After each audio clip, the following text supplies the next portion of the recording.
You can't find one other team in our league right now that has to rely on that much every single night from their young guys in their first and second year. And it's unfair to those guys for us to continue to,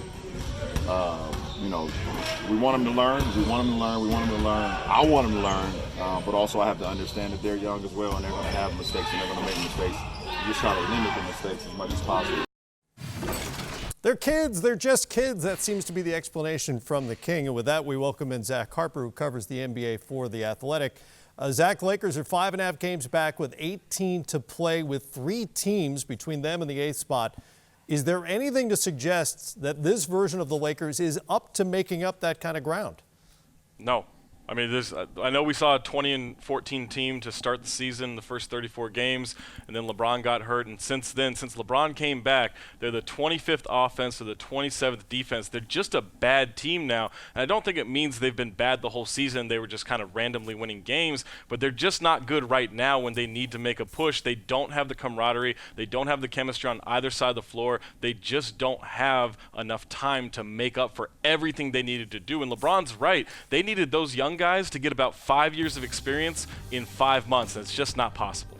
If they can't reach the top 8, was this ultimately more of an execution issue? Was it perhaps the 17-game stretch where LeBron was out, or a roster issue in your mind?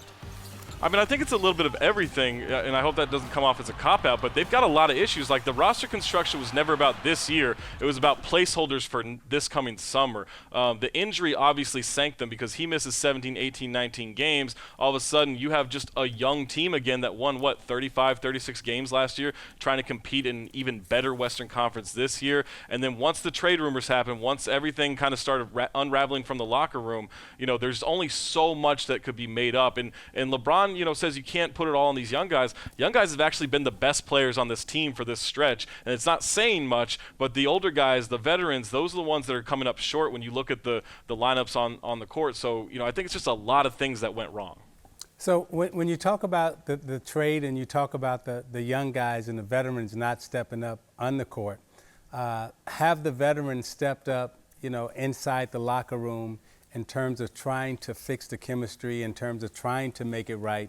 Do you see the Lakers have had, or LeBron, has he had enough help from his veterans to make the situations right from a chemistry standpoint? I mean, I think there are efforts there. I think you saw it when Rajon Rondo hit that shot against the Celtics right after the trade deadline, right? Everyone went nuts. Young guys mobbed him. Everyone mobbed him because I think Rajon Rondo's that guy for them. I think he's been the guy that tried to keep the locker room together. But if it looks like, whether you want to believe it or not, if it looks like LeBron James just tried to trade you away and LeBron James doesn't come out and say, look, my bad, let's get this thing together and go make the playoffs, I really don't know what someone like Rajon Rondo or Tyson Chandler are supposed to do to keep everything together. Like, it starts from top to bottom. Magic Johnson said that the media's got to stop treating these guys like babies, and I agree to a certain extent, but somewhere within the organization, that work has to be done to mend those fences. I'm not sure a good enough job was done. Zach, if you're the Lakers, how do you get out of this season and save a little bit of face? I mean, is there any way to salvage this thing? You don't make the playoffs. You don't pull off a trade at the deadline. Now you got everybody waiting until July 1st to see what you do in free agency. How do you pacify Laker Nation and all of these people looking at this organization until you get to July 1st?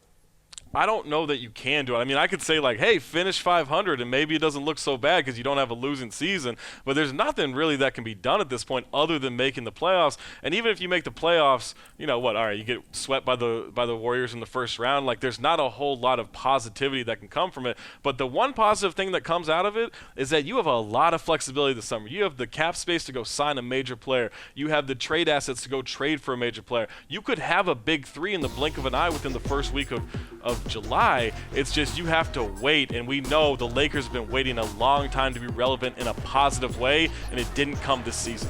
That shouldn't be a problem. Lakers fans are super patient. I think super patient. Oh, yeah, I think absolutely. that'll be fine. Kyle Kuzma out tonight because of the ankle injury suffered on Monday. Speaking of potential trade assets, how significant is the Kuzma injury for tonight and moving forward? I mean, for tonight, they were going to get blown out whether Kuzma played or not, right? I guess the Lakers could win this game, but Denver's a much better team, so I don't know that Kyle Kuzma, his absence is going to keep them from having a chance in this game. Moving forward, as long as it's not too serious, it seems like it's okay. He gets back on the court, he gets to play, he gets to increase that trade value. I mean, he's been the one guy that I would say really wasn't affected at all by the trade rumors. He seemed to be a guy that just wanted to go out there and hoop. Brandon Ingram's had a nice month or so, and so it looks like he's kind of rebounded from that. But for the most part, I think Kuzma's good. I think people know Kuzma's going to be fine mentally. He's really good on the court. You don't have to worry about him, but he's one of those positive guys. Like, if he finished out the season just killing, it's not going to placate Lakers fans, but at least feels a little bit better than what's happening.